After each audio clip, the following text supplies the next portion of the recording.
Current वाला chapter है ना, उसका आज आखिरी लेक्चर कंडक्ट करेंगे और इसमें 2 प्रॉब्लम डिस्कस करेंगे, ठीक है ना। एक प्रॉब्लम तो वो जो आपको असाइनमेंट में दिया हुआ था, जो क्यूबिक सिस्टम का जो था रेजिस्टेंस, इसका थर्ड वाला आपको करने के लिए दिया हुआ था। किसी से बन पाया? कितने लोग कर लिए हैं? तन्मय से हो गया, शिवम सिंह से हो गया, दिव्यम से हो गया, बहुत बढ़िया। और कोई नहीं कर पाए? चलो कोई नहीं, थोड़ा तेजी से देखेंगे इस वाले को, है ना। बाकी लोगों को तो समझ में आ गया होगा, है ना, सिमेट्री मेंटेन कैसे किया जाता है। अब बन जाएगा ना सवाल इस तरीके का बाकी लोगों से, है ना। चलो बढ़िया है। देखो, इसको तेजी से सॉल्व करेंगे, ज्यादातर चीजें आपको पता है वैसे। देखिए, हम इस क्वेश्चन की बात कर रहे हैं, थर्ड वाला, है ना, जो कल पिछले लेक्चर में आपको दे दिया गया था करने के लिए असाइनमेंट के तौर पे, है ना। तो फिगर तो आपके पास बना हुआ होगा, आई होप सो। तो हम सीधे चलते हैं इसके सॉल्यूशन के तरफ, है ना। देखिए, सेटअप कैसा है कि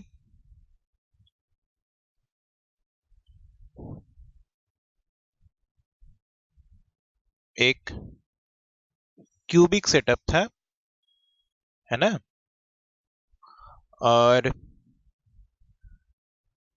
इस केस में ये बोल दिया गया था कि जो दोनों टर्मिनल हैं वो कहां पे हैं? आमने सामने है, ऐसा ही ना। एक ये रहा और एक मान लो ये, एक ए है और एक मान लो बी। इसी तरीके का सेटअप है ना। और हमको करना क्या है?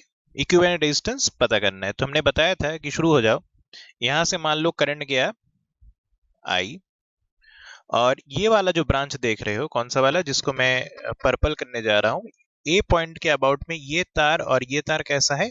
सिमेट्रिक है ना। तो दोनों में करंट बराबर जाएगा, तो ऊपर भेज दिया I1, नीचे भेज दिया कितना? I1। ठीक है यहां तक। अब चलते हैं ये वाला जंक्शन पे। जब आप ये वाला जंक्शन पे पहुंचेंगे तो दोनों, ये वाला रूट और नीचे वाला रूट अलग अलग किस्म का है, तो दोनों में करंट अलग भेजना पड़ेगा। तो एक में भेज दिया मैंने I2 और नीचे भेज दो किरचॉफ का करंट लॉ लगाते हुए I1 माइनस I2। ठीक है। इस जंक्शन को केयरफुली देखो जरा, ये जंक्शन और ये जंक्शन आइडेंटिकल है। ए से यहां पहुंचना और इसके बाद का सिचुएशन, और यहां से पहुंच के इसके बाद का सिचुएशन सेम है। जरा गौर से देखो, इस रूट में बाहर जाने के लिए कितने तार से करंट जाने की जरूरत थी? एक तार, दो तार, और यहां से बाहर होना था, है ना। तो यहां से देखो, जब एक बार करंट यहां पहुंच गया, एक तार, दो तार और यहां से बाहर, यानी कि ये वाला रूट और ये वाला रूट आइडेंटिकल है। तो इसमें अगर I2 करंट गया है तो ड्यू टू सिमेट्री इसमें भी करंट कितना जाएगा? I2। तो इसमें करंट जाएगा बचा हुआ I1 माइनस I2। अब इस जंक्शन को ध्यान से देखो जरा, ऊपर से आया I1 माइनस I2 और नीचे से यहां से पहुंचा I1 माइनस I2। तो इस तार में कितना करंट होगा सबको पता है, कितना होगा बोलो जरा? डबल हो जाएगा किसका? I1 माइनस I2 का। किरचॉफ से लगा रहा हूं और कुछ नहीं, है कि नहीं। यहां तक सब काम हो गया सबका। अब कहां बच गए हम? फाइनली कहां पहुंचे बताओ? यहां से तो इधर पहुंच चुके हैं। अब ड्यू टू सिमेट्री, अगर ए पॉइंट के रेस्पेक्ट में ये तार देखोगे तो बी पॉइंट के रेस्पेक्ट में ये तार आइडेंटिकल है। उसी तरीके से ए तार के रेस्पेक्ट में ये तार is similar to this one with respect to B. तो अगर इसमें करंट I1 गया था तो इससे कितना करंट लौटेगा? I1। और इसमें से भी कितना करंट लौटेगा? I1, due to symmetry. यहां पे सिमेट्री का इस्तेमाल कर दिया है ना। और कहां कहां पहुंचे बताओ? यहां पे पहुंचे हो, यहाँ पे। अब सिमेट्री मेंटेन करो, यहां से ये वाला तार और ये वाला तार एक दूसरे के सिमेट्री, यहां से I1 माइनस I2 नीचे गया है, तो यहां से I1 माइनस I2 कहां जाएगा बताओ? ऊपर के तरफ। ठीक उसी तरीके से इस तार में कितना होगा? यहां से I1 माइनस I2 इस जंक्शन की तरफ गया है, तो यहां से कितना जाएगा? I1 minus I2 due to symmetry. सब कुछ सही है। यहां से होते हुए बी पे पहुंच जाएंगे। सारे तार में करंट मिल गया है, देखो जरा कितने लोगों को दिख गया है? क्या सबको सभी तार का करंट मिल गया ना? ध्यान से देखो तो तेजी से करेंगे आज। हो गया है ना? हाथ उठाओ किसको इसको समझ में आ गया। हमने सिर्फ सिमेट्री को मेंटेन किया है और किरचॉफ का फर्स्ट लॉ लगाया और इसके अलावा कुछ नहीं किया है। क्लियर है? Very good. अब अगला हिस्सा हमारे पास क्या बच जाता है? हमारे पास वेरिएबल कितने हैं बताओ जरा? 3 है ना? एक है हमारे पास आई, एक है I1, एक है I2। तो ये ध्यान रखना है, इनके वैल्यूज वगैरह हमें सेट करने की जरूरत पड़ने वाली है, ठीक है ना? तो उससे पहले हमें कुछ नेमिंग वगैरह कर लेनी चाहिए, जरूरत पड़ेगी बीच रास्ते में। तो ये A है मान लो, इसको B मान लेते हैं लगातार, इसको क्या मान लो? C, इस पॉइंट को मान लो D, है ना? हमारी मर्जी है, हम जैसा मर्जी मान सकते हैं। तो ABCD यहाँ मान लिए और नीचे वाले एंड को भी कुछ ना कुछ मानना ही होगा। तो मान लो L मान लिया, इस वाले को M मान लिया, इस वाले को N मान लिया, ठीक है ना? और इस वाले एंड को K मान लिया, KLMN, ठीक है? हमें नेमिंग करने की जरूरत थी तो हमने बस कर दिया है, ठीक है? और यहां से मान लो एक्सटर्नली क्या जुड़ा हुआ है? एक बैटरी, जिसका वोल्टेज मान लो कुछ भी है, ई है, जो मर्जी वो मान लो, चलेगा। यहाँ तक क्लियर है? इसके आगे का कहानी क्या होगा? इसके आगे का कहानी बताइए कैसे लिखेंगे? हमें किरचॉफ्स लॉ लगाने की जरूरत पड़ सकता है ना? तो एक हम रूट चुनते हैं। मान लो, फिगर से देख के ध्यान से देखो, अगर हम चले A, B, C, D और A पे, देख रहे हो ऊपर वाला जो फेस है उसके एजेज में घूमेंगे, A से B, B से C, C से D, D से A। तो लूप हमने चुना A, B, C, D, A। Equation लिख सकते हो क्या? लिखा जा सकता है। शुरू हो जाओ। A से B जाओगे -I1R, B से C जाओगे -I2R, ठीक है ना? उसके बाद कहां से कहां जाना है? C तक पहुंच गए। A से B से C से जाओगे -I1R। उसके बाद यहां से करंट को उल्टा जा रहे हो तो प्लस I इंटू क्या लिखोगे?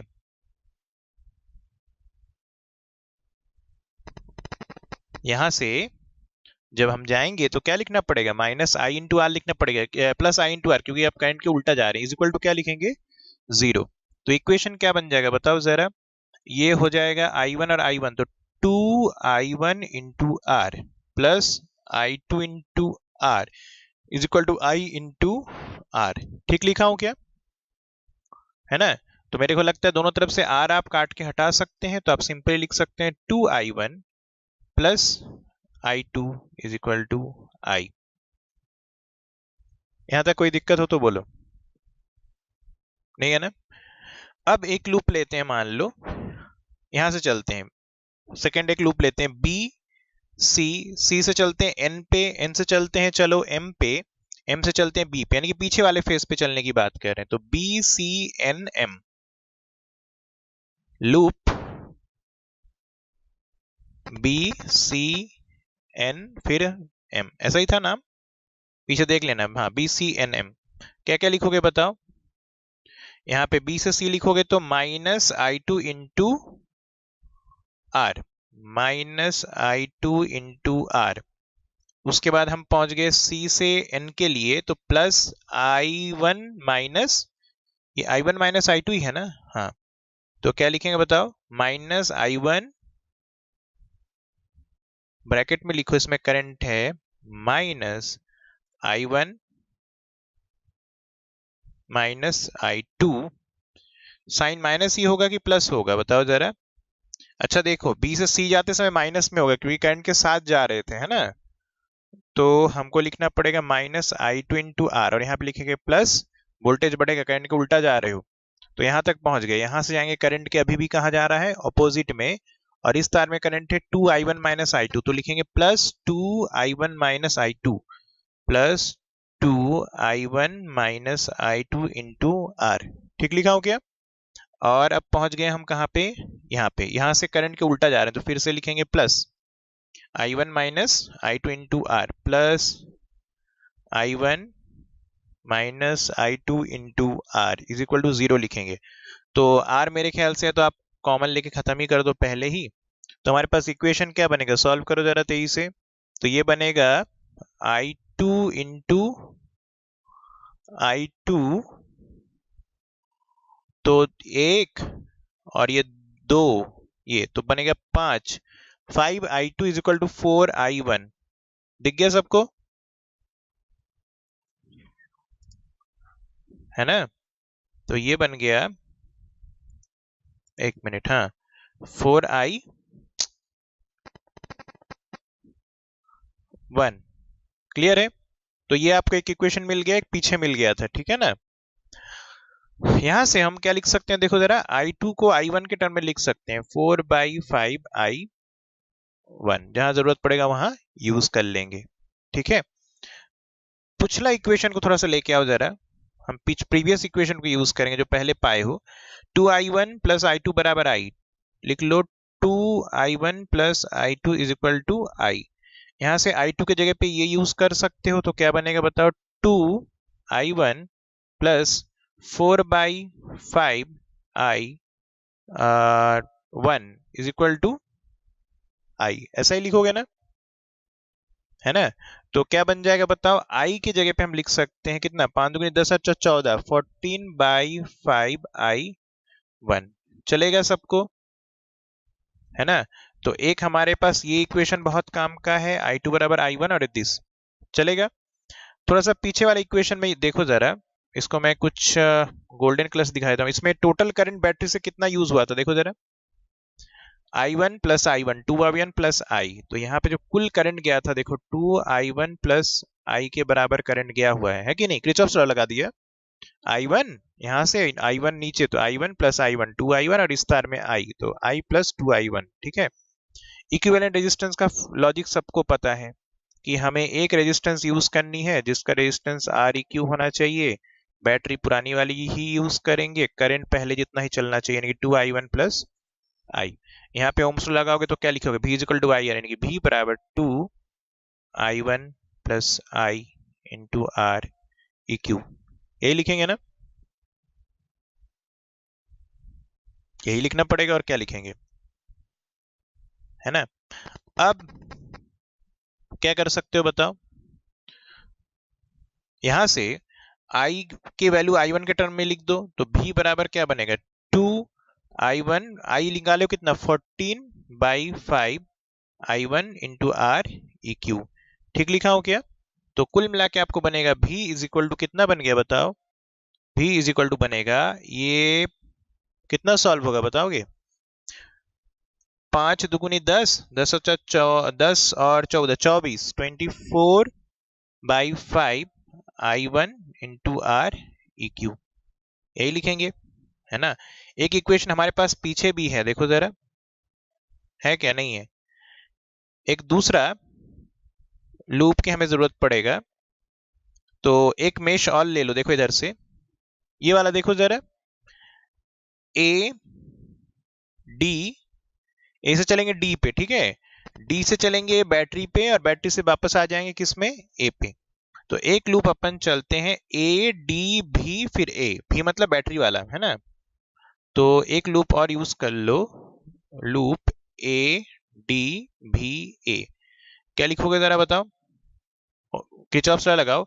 यहां से यहां जाएंगे, कोई रेजिस्टेंस नहीं, यहां से यहां करंट के डायरेक्शन में जाएंगे, तो माइनस आई इंटू आर। तो हमें लिखना पड़ेगा -I इंटू आर। यहां तक तो आ गए, कहां पे, इस एंड तक, और यहां से जब जाएंगे बैटरी के उल्टा जा रहे हैं, नेगेटिव से पॉजिटिव वोल्टेज बढ़ेगा, तो plus V is equal to 0, तो V इज इक्वल टू लिखोगे आप I इंटू आर। ठीक है, बस अब काम हो जाएगा। पीछे से आपने लिखा है इतना, और यहाँ पे चेंज कर लो, I की वैल्यू आप लिख सकते हो किसमें, 14/5 इंटू I1 इंटू आर। ठीक लिखा हूं क्या?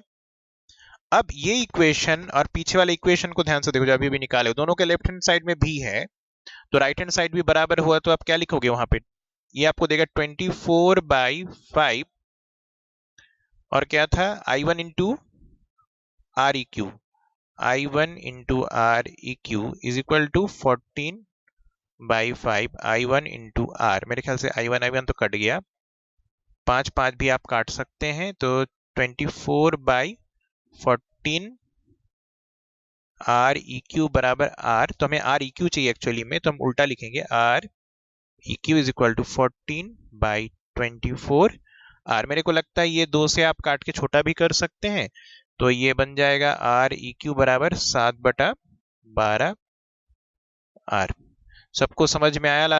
हम सिमेट्री क्यों यूज कर रहे हैं, एक सबसे बड़ा सवाल तो यही है कि सब सिर्फ किरचॉफ्स लॉ के दम पे नहीं हो सकता है। तो जवाब है बिल्कुल सिर्फ किरचॉफ्स लॉ के दम पे भी आप इस क्वेश्चन को सॉल्व कर सकते हैं। लेकिन सिमेट्री को जब हम यूज करते हैं तो हमारे पास वेरिएबल कम हो जा रहे हैं। कितने लोग इस बात को समझ पा रहे हो? हम लिमिटेड वेरिएबल में सारा चीज को डील कर पा रहे हैं। इस तार में I1 बोल दिया तो ड्यू टू सिमेट्री दूसरे तार में भी I1 बोल दिया। नहीं तो आपको क्या करना पड़ता जानते हो? हर एक जंक्शन पे आपको करंट अलग अलग भेजना पड़ता, अलग अलग रूट के तरफ, और उस हिसाब से आपके वेरिएबल बढ़ते चले जाते। Are you getting my point? आपके पास जो नंबर ऑफ वेरिएबल्स होते वो बहुत ज्यादा हो जाते, और जितना ज्यादा वेरिएबल आपके पास होगा उतना ही ज्यादा आपको इक्वेशन की रिक्वायरमेंट हो जाएगी, और आपके लिए सॉल्व करने में उतना ही दिक्कत और उतना ही टाइम कंज्यूमिंग भी हो जाएगा। दोनों चीज होगा, आपके लिए कठिन भी होगा और टाइम भी ज्यादा लगेगा। ऑलरेडी देख रहे हो कि जब सिमेट्री वगैरह यूज कर ले रहा हूं तब भी आप एक एक सवाल को करने में करीबन 8-10 मिनट आपको लगेगा कम से कम। मतलब मेरे को, मैं जब आपको समझा रहा हूं तो समय और ज्यादा लग रहा है, पर जब आपसे बनने लगेगा, आप खुद भी करेंगे तो 8 6 7 8 मिनट तो लग ही जाएगा आपको। तो एक क्वेश्चन में 8 मिनट बहुत होता है बोर्ड एग्जाम की नजर से। ठीक है, क्लियर? कुछ बच्चे ये करते हैं कि इसको याद कर लेते हैं, तो करते करते अगर आपको याद हो जाए कैसे कैसे करना है तो कोई दिक्कत नहीं, लेकिन याद करके आगे बढ़ाना सोल्यूशन नहीं है। ठीक है, क्लियर है? तो मेरे ख्याल से सबको समझ में आ गया होगा। पक्का सबने नोट डाउन कर लिया? आगे बढ़ा दूं तो एक क्वेश्चन है, इसको नोट करिए। ये एससी वर्मा के ही कोई प्रॉब्लम है। मेरे को लगता है थर्मल प्रॉपर्टी के जो रिलेटेड जो चैप्टर है, तो थर्मल इफेक्ट ऑफ इलेक्ट्रिसिटी या करंट जो चैप्टर होगा आपके एससीबी में, है ना, एससी में बटा हुआ होगा। देखना करंट इलेक्ट्रिसिटी जो आप पढ़ रहे हो वो, और थर्मल इफेक्ट का एक अलग चैप्टर है, नोटिस किए होंगे 2 चैप्टर है। तो उसका कोई एक्सरसाइज या फिर सॉल्व एग्जाम्पल का एक सवाल है, थोड़ा अच्छा सवाल है एग्जाम की नजर से, बोर्ड के, बहुत ज्यादा कठिन भी नहीं है और एकदम खराब भी नहीं है। तो इसको नोट डाउन करिए तेजी से, फिर हम सोल्यूशन इसका समझाते हैं। सवाल आपने लिख लिया है? तो देखिए इस प्रॉब्लम का सोल्यूशन देखते हैं। तो बोला क्या है, बड़ा सिंपल सा फंडा है कि एक बैटरी है जिसका ईएमएफ कितना है, ई के बराबर। उस बैटरी का कुछ इंटरनल रेजिस्टेंस है जो आर है, जो कि एक वेरिएबल रेजिस्टेंस के साथ कनेक्ट किया गया है, कैपिटल आर। पूछा ये गया है कि आर की क्या वैल्यू होना चाहिए, है ना, सच दैट जो पावर कंजम्पशन हो उस सेटअप में वो क्या हो जाए, मैक्सिमम हो जाए, है ना। तो एक तरह से आपका कंडीशन पूछा है for which power consumption is maximum. Setup बड़ा सिंपल सा है कि एक बैटरी है जिसका ईएमएफ है कुछ ना कुछ ई के बराबर, इसका इंटरनल रेजिस्टेंस है आर, और इसको कनेक्ट किया गया है रेजिस्टेंस आर के साथ जो कि वेरिएबल है। इसको हम चेंज कर सकते हैं अपने हिसाब से। शर्त ये बोला है कि इसमें जो पावर हो, पावर कंजम्पशन, वो होना चाहिए मैक्सिमम। ठीक है ना। तो सबसे पहले तो एक बेसिक फॉर्मूला बताओ जो आप पढ़ चुके हो इलेक्ट्रिकल पावर के लिए। पावर कंजम्पशन बराबर क्या होता है बताओ? आई स्क्वायर इंटू आर कह सकता हूं, भी इंटू आई भी कह सकते हो, या आई स्क्वायर इंटू आर भी कह सकते हो। ठीक है, 3 फॉर्मूले आपको बताए गए थे, तो आई स्क्वायर इंटू आर होता है। पहले तो इस सर्किट में करंट कितना है वो हमारे लिए एक सवाल है, क्योंकि रेजिस्टेंस तो ठीक है, वेरिएबल रेजिस्टेंस आर हमने यूज कर लिया, करंट की जरूरत पड़ेगी इसमें, वो कितना है। तो ठीक है, current is equal to basic formula आपको पता है, वोल्टेज, बैटरी का voltage plus equivalent resistance of the circuit होता है। तो I बराबर कितना हो, E, इस सर्किट का रेजिस्टेंस कितना है बताओगे कोई? 2 रेजिस्टेंस है, एक तो ये वाला जो लोड रेजिस्टेंस आपने R जोड़ा है plus inter resistance small r, और आप देख सकते हैं ये दोनों रेजिस्टेंस किस में है बेटा, सीरीज में है ना। तो रेजिस्टेंस बनेगा R प्लस R। सबको समझ में आ गया है ना? तो सबको करंट कितना है वो तो पता चल गया। तो ठीक है, इस इक्वेशन को सब्स्टिट्यूट करो तो पावर बराबर हमारे पास है आई स्क्वायर इंटू आर, और हमने आई के वैल्यू निकाला है अभी अभी कितना, E by R plus R into R. ठीक है, यही फॉर्मूला बनेगा मेरे को लगता है, पर इसका स्क्वायर भी करना होगा है ना, आई का स्क्वायर डालना है आपको, तो E by E R plus R का स्क्वायर भी करना होगा। तो चाहे तो इसको अलग अलग लिख लो, क्योंकि हमें अलग लिखने में, सॉल्व करने में सहूलियत होगी। आर प्लस आर का स्क्वायर इंटू आर। ठीक लिखा हूं क्या? अच्छा, यहाँ पे बताओ जरा वेरिएबल कौन कौन है इस इक्वेशन में, जो आपके पास इक्वेशन है P is equal to E square R, और यहाँ पे है आर प्लस आर। इसमें वेरिएबल कौन कौन है बताना जरा। दो वेरिएबल है, कौन? एक आर है और एक पी है कि नहीं? बाकी तो देखो कांस्टेंट है, बैटरी का वोल्टेज कांस्टेंट है, बैटरी का इंटरनल रेजिस्टेंस भी कांस्टेंट है। तो जो वेरिएबल क्वांटिटी है वो है पावर वाली, और ये आर। आर बदलोगे तो पावर बदलेगा। कितने लोग समझ रहे हो? आर की वैल्यू चेंज होगी तो पी की वैल्यू चेंज हो जाएगी। पिछले साल पढ़े थे, याद है? दो नाम दिया जाता है इनका, एक होता है इंडिपेंडेंट वेरिएबल और एक होता है डिपेंडेंट वेरिएबल। याद आया कुछ? इंडिपेंडेंट वेरिएबल मतलब जो कि किसी और पे डिपेंड नहीं कर रहा है, वो अपने हिसाब से उसको बदला जा सकता है ना। लेकिन जैसे ही उस पर्टिकुलर पैरामीटर को आप बदलोगे, नतीजा आपको क्या दिखाई पड़ेगा कि जो दूसरा वाला है वो आपको क्या दिखाई देगा, चेंज होता हुआ दिखाई देगा, है ना।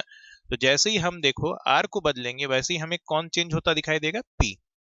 ठीक है, अब हमें ये एक तरह से ये लिख सकते हो, देखो जरा, देखते हैं कितने लोग समझ पाए हैं मैं क्या लिखना चाह रहा हूं। P बराबर एफ ऑफ आर। मैथमेटिक्स वालों के लिए बिल्कुल भी ये कठिन चीजें नहीं लिखा है, बायो वाले भी पिछले साल इतना मैथमेटिक्स तो आपको पढ़ाया गया है। इसको पढ़ा जाएगा P is a power is a function of R, यही कहेंगे, है ना। ठीक है, power is a function of R। अब मैक्सिमम मिनिमा निकालने का तरीका शायद याद हो कि हम डिफरेंशिएशन करके किसके साथ इक्वेट कर देते थे, जीरो के साथ। और इसके पीछे का मैथमेटिकल कंसेप्ट अभी डिस्कस हम करेंगे नहीं, वो आपको पता होगा क्यों हम जीरो से इक्वेट करते हैं। बस अभी उस मैथमेटिकल टूल का हम सीधे यूज करेंगे कि अगर हमें पावर मैक्सिमम चाहिए तो हमें क्या मिलना चाहिए मैथमेटिकली, dp बाई dr, यानी कि differentiation of power with respect to the variable resistance should be equal to क्या आना चाहिए, जीरो। ये कंडीशन है सिंपली फॉर मैक्सिमा और मिनिमा, दोनों के लिए फॉर्मूला लागू होता है, याद है? स्लोप बराबर जीरो का कंसेप्ट है, मैक्सिमम मिनिमा में क्यों जीरो होता है ये मैं पढ़ा चुका हूं। खैर, अभी आपको क्या चाहिए, मतलब d by D R. Power की इक्वेशन क्या है, अभी अभी लिखे हो, E square R by R plus small R का होल स्क्वायर। अब ये थोड़ा सा वो वाला हो गया, इसमें ई तो कांस्टेंट है तो बाहर निकाल लो, पहली बात तो ये जीरो होना चाहिए। तो ई स्क्वायर तो सीधे बाहर कर लेते हैं, बचा हुआ चीज पहले लिख लें जिसके हमें डिफरेंशिएट की जरूरत है, this upon R plus small R का स्क्वायर। ठीक लिखा हूं ना? अब ये सीधे सीधे डिफरेंशिएशन नहीं होगा, ये उस फॉर्मेट में आ गया, जानते हो कौन सा, वो u बाई भी वाला फंडा। जब u बाई भी के फॉर्मेट में हो, देखो ऊपर भी वेरिएबल है r, नीचे भी वेरिएबल r मौजूद है, तो u बाई भी फॉर्म लगेगा। तो इसका डिफरेंशिएशन कैसे होता था, याद है?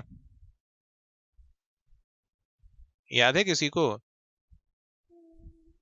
पहले ऐसे लिखते थे, देखो इतना तो आपको याद होना चाहिए वैसे। हाँ, ये आएगा, एक minute.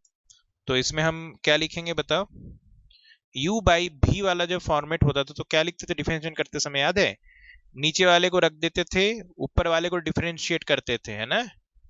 D you by D x करना पड़ता था अगर इसको डिफरेंशिएट करना है, फिर माइनस ऊपर वाले को रोकते थे और नीचे वाले को डीवी बाई डी एक्स करना पड़ता था, याद है? और अपॉन क्या करना पड़ता था? नीचे वाले का स्क्वायर करना पड़ता था, याद आया? ये फॉर्मूला आप पढ़े हुए हो पहले से, है ना? तो बस यहाँ पे उसको यूज करो। तो हमारे पास क्या क्या है बताना जरा। यहाँ पे थोड़ा सा लिख लेते हैं, हमें डिफरेंशिएशन इसका करना है कि ई स्क्वायर तो बाहर है, d by D R of क्या निकालना है? R upon R plus small R का होल स्क्वायर। ये इसी का चाहिए, तो ठीक है चलो लिखो। ये बनेगा ई स्क्वायर को तो बाहर छोड़ दो चुपचाप। पहले हम ऊपर वाले नीचे वाले को एज इट इज लिखेंगे, यानी कि आर प्लस स्मॉल आर का होल स्क्वायर। सही कह रहा हूं? और इसका डिफरेंशिएशन, ये आर का with respect to R differentiation 1 होगा, पता है ना? एक्स का differentiation with respect to x 1 होता है, तो मैं लिखूं चाहे नहीं लिखूं, चलो लिख देता हूं 1 आएगा। माइनस, अब ऊपर वाले को रोकिए आर, नीचे वाले को डिफरेंशिएट करना आता है। ये x प्लस ए का अगर पावर n हो तो इसका डिफरेंशिएशन कितना होता है, याद है? n इंटू एक्स प्लस ए, फिर क्या लिखोगे बताओ? n माइनस 1, यही ना लिखेंगे? और फिर इंटू क्या आएगा? इसका डिफरेंशिएशन, मतलब इसके आगे अगर मान लो कुछ m है तो साथ में ये m आ जाएगा। सही लिख रहा हूं कि नहीं? है ना? तो करो जरा, कितना आएगा? 2, और इसका कितना आएगा बताओ? r प्लस आर, ठीक है? और उसके बाद क्या लिखोगे? फिर से इस r का डिफरेंशिएशन कितना आ जाएगा? 1, और इसका कुछ नहीं है तो इतना ही आएगा, अपॉन नीचे क्या लिखोगे? ऊपर नीचे वाले का क्या लिखना पड़ेगा? स्क्वायर। तो r प्लस स्मॉल r का स्क्वायर तो पहले से था, और उसका फिर से क्या करोगे? स्क्वायर, बराबर आना चाहिए 0। ठीक है? तो ये बनेगा, देखो कितना, E square R plus R का स्क्वायर मौजूद है, minus 2 R R plus R upon R plus R के पावर 4 बराबर 0। इसको तो उठा के ले जाओ, खत्म कर दो, 0 से मल्टीप्लाई करके, कोई इशू नहीं है। और यहां से आर प्लस आर कॉमन आ सकता है ना, तो बचेगा कुल मिला के जानते हो कितना? ई स्क्वायर को भी चलने दो, ये कितना बचेगा बताओ जरा? आर प्लस आर यहां से बचा, एक तो कॉमन ले लिया, माइनस क्या बचा बताओ जरा? 2r। ठीक है? और ये स्क्वायर पूरे के बाहर में, ध्यान रखिएगा, तो इसको भी उठा के आप वहां भेज दो। तो ये ई स्क्वायर को जब भेज दोगे तो सीधे सीधे क्या हो जाएगा, लिख सकते हो 0। ठीक है? तो ये खत्म कर दो, तो फाइनली बना हमारे पास r प्लस आर बराबर 2r। मेरे को लगता है आप इस r को यहां भेज दीजिए, तो r बराबर क्या आना चाहिए? Small r। कितने लोगों को समझ में आ गया? ठीक है? तो जो फाइनल, अगर इस फैक्ट को आप रिमेंबर कर पाते हैं कि अगर कोई बैटरी है उसमें अगर एक वेरिएबल रेजिस्टेंस है, तो उसका रेजिस्टेंस जब बैटरी के इंटरनल रेजिस्टेंस से मैच कर जाता है तो पावर कंजम्पशन क्या हो जाता है? मैक्सिमम। तो ऑब्जेक्टिव सवाल में अगर आपको याद रह जाए तो आप सीधे सीधे भी टिक कर सकते हैं, वहां पे सॉल्व करने की जरूरत नहीं है ना? क्लियर है? सबको समझ में आ गया अच्छे से? दोनों प्रॉब्लम, पीछे वाला और ये वाला भी। ये थोड़ा सा अलग किस्म का सवाल था, इसलिए मैंने पिक कर लिया कि इंटीग्रेशन डिफरेंशियल की जरूरत भी पड़ सकता है आपको चैप्टर के दौरान।